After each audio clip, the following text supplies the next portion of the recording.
भारतीय संविधान भारत का सर्वोच्च कानून है। यह देश की राजनीतिक संरचना, सरकार के कामकाज और नागरिकों के अधिकारों को विस्तृत ढांचा प्रदान करता है। विश्व का सबसे लंबा लिखित संविधान होने के कारण यह भारत की विविधता और जटिलता को दर्शाता है। मतलब विश्व का सबसे बड़ा संविधान कौन सा है? भारत का। संविधान सभी नागरिकों को न्याय, स्वतंत्रता, समानता, बंधुत्व की गारंटी देता है। यह बताता है कि सरकार कैसे काम करेगी, सत्ता का बंटवारा कैसे होगा और संस्थाएं किस प्रकार कार्य करेगी। यह सुनिश्चित करता है कि नागरिक अपने मौलिक अधिकारों का आनंद ले और मौलिक कर्तव्यों का पालन करे, जिससे देश में शांति, सौहार्द और लोकतांत्रिक स्थिरता बनी रहती है। उसके बाद है, संविधान की आवश्यकता भारत के ब्रिटिश शासन के अनुभव से उत्पन्न हुई। भाई संविधान की जरूरत क्यों पड़ी? क्योंकि देश आज़ाद हो गया, नियम तो बनेंगे ना। भारतीयों के पास कानून प्रशासन या शासन पर कोई नियंत्रण नहीं था। इससे नेताओं को समझ में आया कि स्वतंत्र भारत में शक्तियों के दुरुपयोग को रोकने के लिए मजबूत नियम आवश्यक होंगे। एक संविधान देश को दिशा देने, लोगों को एकजुट रखने और न्याय सुनिश्चित करने के लिए जरूरी था। इसका उद्देश्य नागरिकों के साथ निष्पक्ष व्यवहार करना और सरकारों को जवाबदेह बनाना था। विभिन्न धर्मों, जातियों, भाषाओं और संस्कृतियों के लोगों को एक प्रणाली के अंतर्गत लाकर संविधान ने भारत की एकता और लोकतांत्रिक भविष्य को मजबूत किया। देख, संविधान होने का पहला फायदा यह है कि कोई हमारा शोषण नहीं कर सकता, हम नियम पूर्वक रह सकते हैं। दूसरा फायदा ये हुआ कि सरकार भी तुम्हारा बुरा नहीं कर सकती। तीसरा, जो समाज के जो दलित लोग हैं, समाज के गरीब लोग हैं, उनका भी शोषण नहीं होगा, समाज के एक अंग है। तो ये संविधान का फायदा है। और क्या है कि भारतीय संविधान का निर्माण 1946 में संविधान सभा के गठन के साथ शुरू हुआ। मतलब स्टार्टिंग कब हुई? 1946 में, लेकिन बना कब? 1950 में है। भारतीय संविधान का निर्माण 1946 में संविधान सभा के गठन के साथ शुरू हुआ। इसमें 299 सदस्य थे। कब स्टार्ट हुई भारतीय संविधान का निर्माण? 1946। कितने लोग थे इसके अंदर? 299, मतलब लगभग 300 लोग इसके अंदर थे जो संविधान बना रहे थे। इसके बाद क्या है, जो विभिन्न क्षेत्रों और समुदायों का प्रतिनिधित्व करते थे, डॉक्टर भीमराव अंबेडकर को मसौदा समिति का अध्यक्ष नियुक्त किया गया और उन्हें संविधान को आकार देने में सबसे महत्वपूर्ण भूमिका निभाई। ड्राफ्ट कमेटी का अध्यक्ष डॉक्टर अंबेडकर को बनाया गया। प्रारूप समिति है ना। इसका मतलब ये हुआ कि संविधान किस प्रकार दिखेगा, कितने अनुच्छेद होंगे, कितने आर्टिकल होंगे, ये सब कौन डिसाइड कर रहा था? डॉक्टर भीमराव अंबेडकर। संविधान सभा ने लंबी बहसें की और विश्व में कई संविधानों जैसे अमेरिका, ब्रिटेन, फ्रांस और आयरलैंड का अध्ययन किया। लगभग 3 वर्षों की चर्चा और संशोधन के बाद संविधान 26 नवंबर 1949 को स्वीकार किया गया और 26 जनवरी 1950 को लागू किया गया। तो 1946 में बनना शुरू हुआ, 1949 तक बन गया ये, लगभग 3 साल में। तो इसको स्वीकार कर लिया गया, भाई ये अल्टीमेट संविधान है, ये हमें स्वीकार है, अब इसमें कोई दिक्कत नहीं है। तो वो कब हुआ? 26 नवंबर 1949, लेकिन लागू किया गया 26 जनवरी 1950 को, है कि नहीं? लगभग 6 महीने बाद इसको लागू कर दिया। भारतीय संविधान के सबसे महत्वपूर्ण विशेषताओं में से एक संघवाद है। संघवाद का मतलब क्या हुआ? इसको हम बोलते हैं क्या? Union of states. इसका मतलब ये हुआ कि ये जो पूरी पूरी हमारे जो स्टेट्स है ना, वो सारे केंद्र सरकार के नीचे, इसको संघवाद बोलते हैं। यह केंद्र सरकार और राज्य सरकारों के बीच शक्तियों को विभाजन करता है। राज्य सरकार जैसे राजस्थान और केंद्र सरकार जैसे दिल्ली। तो दिल्ली में भी शक्ति है और राजस्थान में भी शक्ति है। इन शक्तियों का विभाजन है। संघ सूची में रक्षा, विदेशी मामले जैसे विषय आते हैं।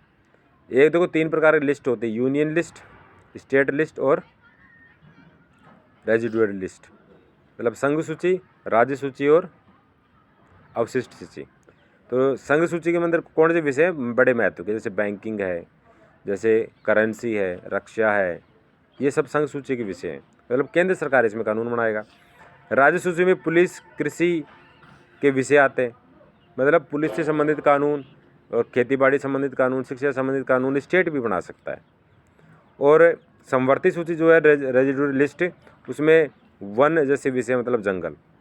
कुल मिला के केंद्र सरकार केंद्र सूची पे यूनियन लिस्ट में बनाती है क्या? कानून। केंद्र सरकार संघ सूची के कानून बनाती है, राज्य सरकार राज्य सूची के कानून बनाती है, और रेजिडुअरी के ऊपर दोनों ही केंद्र और राज्य सरकार कानून बना सकती है। लेकिन आखिरी बात क्या है कि जब आपस में टकराव हो जाता है केंद्र सरकार और राज्य सरकार के नियमों का, तो केंद्र सरकार के नियम को महत्व दिया जाता है। ये विभाजन सरकारों के बीच टकराव को रोकता है, सुनिश्चित करता है। स्थानीय मुद्दों का समाधान राज्यों द्वारा तथा राष्ट्रीय मुद्दों का समाधान केंद्र सरकार द्वारा किया जाता है। भारत की क्षेत्रीय विविधताओं को ध्यान में रखते हुए संघवाद अत्यंत आवश्यक है। अब देखो, हमारे अलग अलग स्टेट, अलग अलग भाषा बोलियाँ हैं, तो भारत तो ये चाहेगा ना कि ये सारे के सारे राज्य भारत में रहें, कोई दूसरे देश में शामिल नहीं हो जाए। इसलिए इन सबको कंट्रोल करने के लिए संघवाद बहुत अच्छी चीज़ है जो उन पर नियंत्रण रखता है। एक अन्य प्रमुख विशेषता शक्तियों का विभाजन है, जिसमें विधायिका कानून बनाती है, कार्यपालिका इन्हें लागू करती है और न्यायपालिका उनकी व्याख्या करती है। हमारे देश में जो सरकार है ना, वो किस प्रकार से काम करती है, इसे 3 पार्ट्स मान सकते हैं। एक को हम बोलते हैं विधायिका, जिसको लेजिस्लेचर बोलते हैं इंग्लिश में। इसमें संसद और राष्ट्रपति आता है। संसद का मतलब पार्लियामेंट। इसके 3 पार्ट मान लो, लोकसभा, राज्यसभा और राष्ट्रपति। ये कानून बनाते हैं, विधायिका बोलते हैं, लेजिस्लेचर बोलते हैं। कार्यपालिका को एग्जीक्यूटिव बोलते हैं। इसके अंदर कौन आते हैं? मंत्री, प्रधानमंत्री और पूरा प्रशासन, IPS वगैरह, IAS वगैरह, अधिकारी वगैरह, ये कार्यपालिका जो नियमों को लागू करते हैं। और न्यायपालिका उनकी व्याख्या करती है। अब मान लो गलत कानून बन गया, उसको गलत तरीके से इम्प्लीमेंट कर दिया। अब कानून गलत बन गया तो उसको चैलेंज कहाँ कर सकते हैं? न्यायपालिका में, जिसको हम जुडिशरी बोलते हैं, मतलब सुप्रीम कोर्ट, हाई कोर्ट, ये सब। अब यह सुव्यवस्था सुनिश्चित करती है कि कोई भी संस्था अत्यधिक शक्तिशाली न हो। सर्वोच्च न्यायालय संविधान का रक्षक है और नागरिकों के मौलिक अधिकारों की रक्षा करता है। शक्तियों के विभाजन शासन में संतुलन बनाए रखता है और लोकतांत्रिक कार्य प्रणाली को मजबूत करता है। चेक्स एंड बैलेंस की यह व्यवस्थित शक्ति के दुरुपयोग को रोकती है और पारदर्शिता को बढ़ावा देती है। ये बात है। कोई भी पार्ट है ना, अपने आप को सर्वे सर्वा घोषित नहीं कर सकता कि भाई लेजिस्लेचर ऐसे बोले कि मैं बड़ा, संविधान वो क्या बोलते हैं, जुडिशरी बोले मैं बड़ा, या कार्यपालिका बोले मैं बड़ा। कोई बड़ा नहीं है, सबके सब शक्तियों का संतुलन है, सब अपना अपना कार्य करते हैं। इन सब का एक ही उद्देश्य है कि देश बचा रहे और जनता में शोषण नहीं और मजे से रहे। संविधान कई मौलिक अधिकारों की गारंटी देता है, जिसमें समानता का अधिकार, स्वतंत्रता का अधिकार, शोषण के विरुद्ध अधिकार, धर्म की स्वतंत्रता, सांस्कृतिक और शैक्षणिक अधिकार तथा संवैधानिक उपचार का अधिकार है। ये हमारे अधिकार है, कोई छीन नहीं सकता, जन्मते प्राप्त हो जाते हैं। ये अधिकार नागरिकों को सशक्त बनाते हैं और उन्हें अन्याय से बचाते हैं। संविधान मौलिक कर्तव्यों की सूची भी देता है, जो नागरिकों को राष्ट्र के प्रति अपनी जिम्मेदारी यादें दिलाते हैं। संविधान का सम्मान करना, पर्यावरण की रक्षा करना और सद्भाव को बढ़ावा देना जैसे कर्तव्य राष्ट्रीय एकता और अनुशासन बनाए रखने में मदद करते हैं। धर्मनिरपेक्षता भारतीय संविधान का एक और महत्वपूर्ण मूल सिद्धांत है। इसका अर्थ है कि राज्य किसी भी धर्म का पक्ष नहीं लेता और सभी धर्मों को समान रूप से मानता है। मतलब हर आदमी किसी भी धर्म को मान सकता है, धर्म चेंज कर सकता है, या फिर धर्म को न माने तो भी सरकार को कोई मतलब नहीं है। मतलब सरकार धर्म के मामले में तटस्थ है। कोई भी धर्म, कोई भी देव देवता मानो चाहे मत मानो, तुम्हारी मर्जी। प्रत्येक नागरिक को अपने धर्म का पालन करने, अभ्यास करने और प्रचार करने की स्वतंत्रता है। धार्मिक विविधता के बावजूद धर्मनिरपेक्षता भारत की एकता को मजबूत बनाती है। भारतीय संविधान अस्पृश्यता का मतलब क्या होता है? छुआछूत, ये नीची जाति ऊंची जाति, ऐसे गलत चीज़ों को ये गलत मानता है। भेदभाव नहीं करने देता कि ये गरीब है, ये अमीर है। अन्याय को प्रतिबंधित करता है, कोई गरीब आदमी का शोषण नहीं कर सकता। समानता को बढ़ाता है कि भाई सभी भाईचारे से रहें, सभी में आर्थिक समानता है, सामाजिक समानता है, राजनीतिक समानता है। आरक्षण जैसी विशेष व्यवस्थाएं कमजोर वर्गों को ऊपर उठाने में मदद करती हैं और सामाजिक न्याय सुनिश्चित करती हैं। जैसे ST SC OBC EWS वगैरह आरक्षण दिए गए। इन आरक्षण से क्या होता है कि इनके विभिन्न कैटेगरी के जो लोग हैं उनको पढ़ाई में, उनको शिक्षा में, उनको अन्य चीज़ों में सुविधाएं मिलती हैं ताकि वो समाज की मुख्य धारा में आ सके। राज्य के नीति निर्देशक तत्व एक कल्याणकारी राज्य की परिकल्पना प्रस्तुत करते हैं।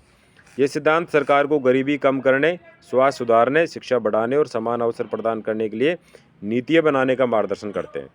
यद्यपि ये सिद्धांत न्यायालय द्वारा लागू नहीं किए जा सकते, फिर भी ये शासन के लिए अत्यंत महत्वपूर्ण है। ये सरकार को सभी नागरिकों के आर्थिक और सामाजिक विकास के लिए कार्य करने की प्रेरणा देते हैं। इनका उद्देश्य न्याय, निष्पक्षता और समानता पर आधारित समाज का निर्माण करना है। अंत में भारतीय संविधान एक जीवन दस्तावेज है जो नागरिकों के अधिकारों की रक्षा करता है, न्याय सुनिश्चित करता है, लोकतंत्र को मजबूत बनाता है। यह धर्मनिरपेक्षता, संघवाद और समानता के माध्यम से भारत की एकता को सुनिश्चित रखता है। यह बताता है कि सरकारें कैसे काम करेंगी, शक्तियों का बंटवारा कैसे होगा और नागरिकों को कैसे व्यवहार करना चाहिए। संघवाद राष्ट्र की प्रगति, स्थिरता और लोकतांत्रिक मूल्यों की दिशा देता है जो भारत के भविष्य को मजबूत बनाता है। अब इसे कुछ प्रश्न है वो देखना। पहला है कि who is known as the father of the Indian constitution, भारतीय संविधान का पिता किसे कहा जाता है? वो कौन है? डॉक्टर बी आर अम्बेडकर, मतलब भीमराव अम्बेडकर। इसको भारतीय संविधान का फादर कहते हैं, मतलब संविधान बनाने में इसका बड़ा रोल है, इसलिए भारतीय संविधान का फादर कहते हैं इसको। उसके बाद constitution came into force on, संविधान कब लागू किया गया? तो वो कब है? 26 जनवरी 1950 को, जिसको हम रिपब्लिक डे बोलते हैं, गणतंत्र दिवस बोलते हैं, मनाते हैं स्कूलों में। Who drafted the constitution of India, भारतीय संविधान बनाया किसने? तो वो कौन है? कॉन्स्टिट्यूट असेंबली, जिसको बोलते हैं संविधान निर्मात्री सभा, जिसमें 299 सदस्य थे, उन्होंने संविधान बनाया।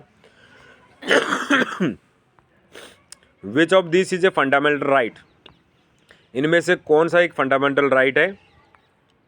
तो है राइट टू इक्वलिटी, समानता का अधिकार एक हमारा मौलिक अधिकार है। अब देखते हैं कि फेडरलिज्म मीन्स, संघवाद क्या है? इसका मतलब है power shared between centre and state, राज्य सरकार जैसे राजस्थान, केंद्र सरकार जैसे दिल्ली, उनके बीच में क्या है? शक्तियों का विभाजन है। अब कुछ प्रश्न है उनके बारे में हम देखते हैं। पहला प्रश्न है कि इंपॉर्टेंस ऑफ इंडियन कॉन्स्टिट्यूशन, भारतीय संविधान का महत्व क्या है? भाई संविधान क्यों बनाया, क्या फायदा हुआ? तो भारतीय संविधान अत्यंत महत्वपूर्ण है क्योंकि यह सरकार की संरचना, शक्तियों और दायित्वों को निर्धारित करती है, नागरिकों के अधिकारों और स्वतंत्रता की रक्षा करती है। यह चेक्स एंड बैलेंस के माध्यम से शक्ति के दुरुपयोग को रोकती है, न्याय, समानता, स्वतंत्रता को बढ़ा देती है। संविधान नागरिकों को भेदभाव से बचाती है और मौलिक अधिकारों की गारंटी देता है। केंद्र और राज्यों के बीच शक्ति का बंटवारा सुनिश्चित कर यह उत्तरदायी शासन स्थापित करता है। यह धर्मनिरपेक्षता, लोकतंत्र और संघवाद के माध्यम से राष्ट्रीय एकता को मजबूत करता है।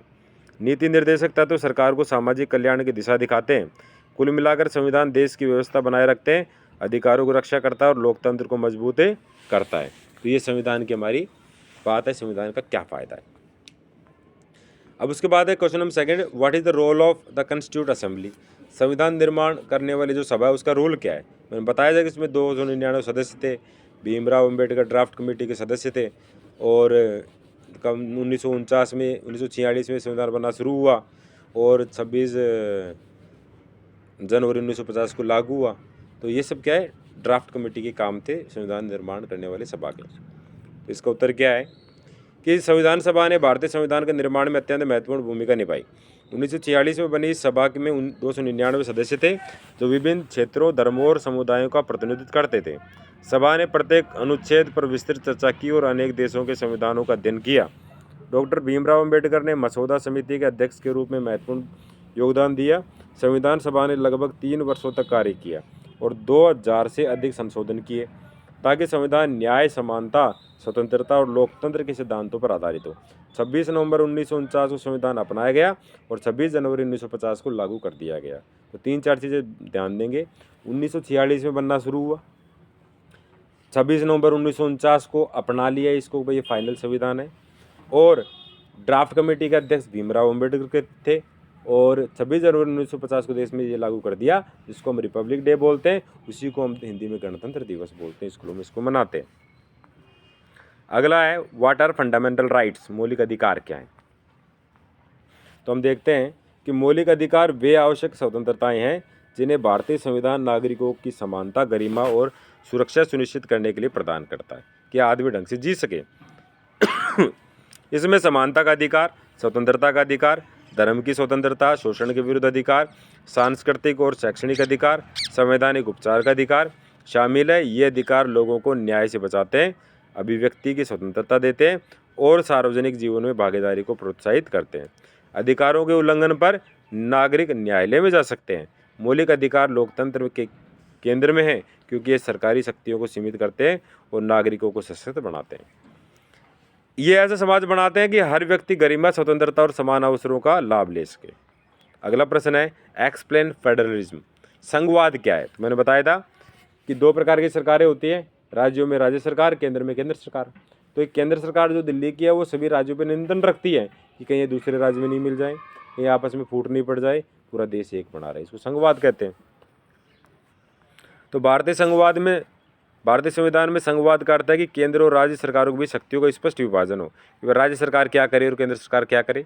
मैंने 3 प्रकार की सूची बताई थी, एक को तो बोलते हैं हम कौन सी, केंद्र सूची, एक को बोलते हैं राज्य सूची, और एक को हम बोलते हैं समवर्ती सूची। केंद्र सूची के विषय कौन से थे? रक्षा है, बैंकिंग है, इंश्योरेंस है, ये सब क्या है केंद्र सूची के? रेलवे है। राज्य सूची के शिक्षा है, पुलिस है, और समवर्ती सूची के जैसे वन विभाग है। तो भारतीय संविधान में संघवाद का अर्थ है कि केंद्र और राज्यों के बीच शक्तियों का स्पष्ट विभाजन हो। संघ सूची में रक्षा और विदेश नीति जैसे विषय आते हैं, जबकि राज्य सूची में पुलिस, कृषि आती है। समवर्ती सूची में शिक्षा जैसे विषय आते हैं।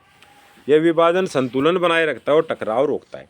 संघवाद भारत की भाषाई और सांस्कृतिक विविधता का सम्मान करता है, क्योंकि यह राज्यों को स्थानीय मुद्दों पर शासन करने की स्वतंत्रता देता है।